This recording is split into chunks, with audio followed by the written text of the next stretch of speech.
Good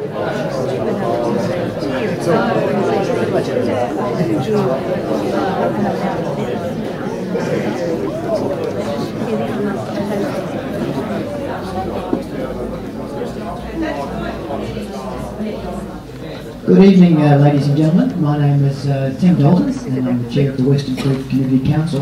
What's the volume like? Are people up the back there everything still? Better than last time? Okay. Well, thank you for coming along this evening. It's a cold winter's night.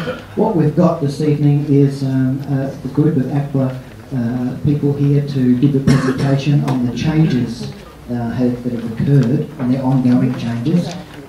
Minister we've had some discussions with, as you probably read in the media and in emails. These changes are here for you tonight to view and to comment on.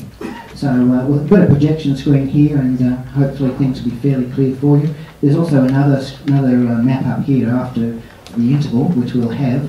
You can come up and have a closer look at that. There's also some agenda sheets that have been passed out this evening. Basic agenda is that I welcome you, which I've just done. We have a few apologies, but there will be an interval after the question and answer section, and that's when ACLA will be packing up their gear. It'll give us a quick break, and then the floor will be open for general discussion on North Weston and that small portion of Molonglo. Okay. Eddie, our Deputy Chairman's got some apologies. Thanks, Tim. Okay. First apology is from Zenza Zelja. He couldn't make it tonight. He sends his apologies. Also Dorothy and David Jones, and John Burke, our Treasurer, unable to make it tonight. Okay. Oh, hello, John. You're feeling better? Yeah. Wonderful. Welcome.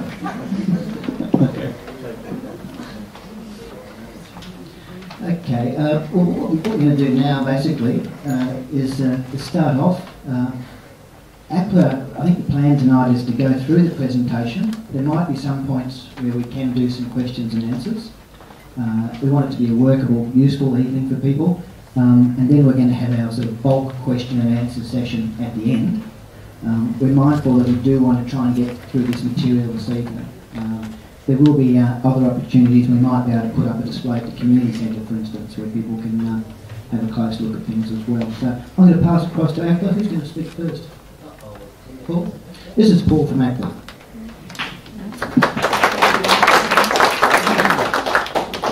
Do I need both? I do.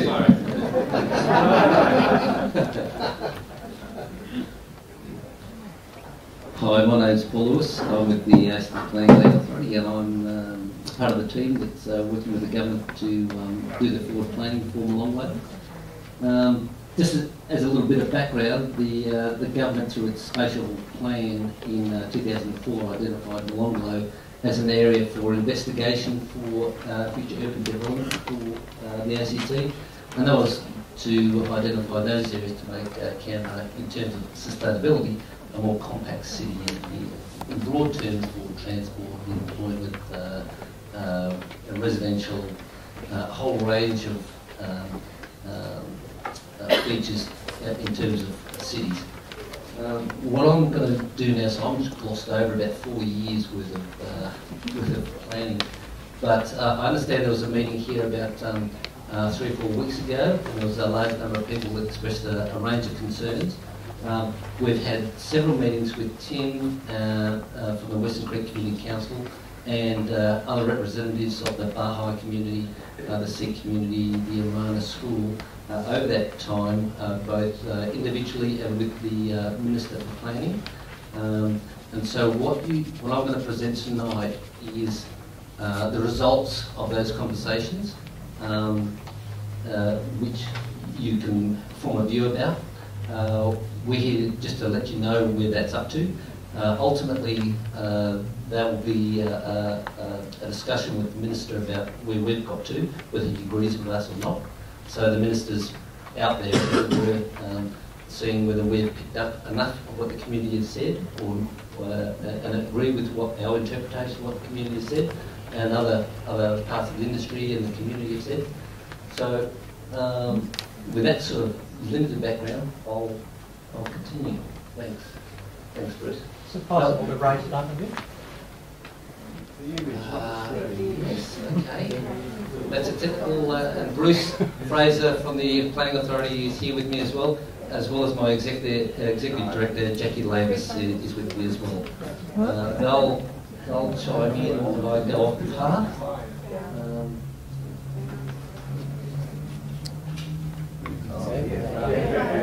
Is that better?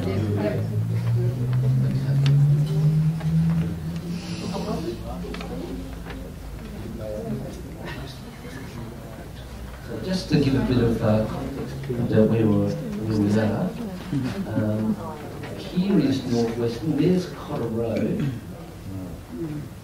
There's the Coppins Yarra Yarra Road and Coppins Crossing Road is in there. There's the Molonglo River.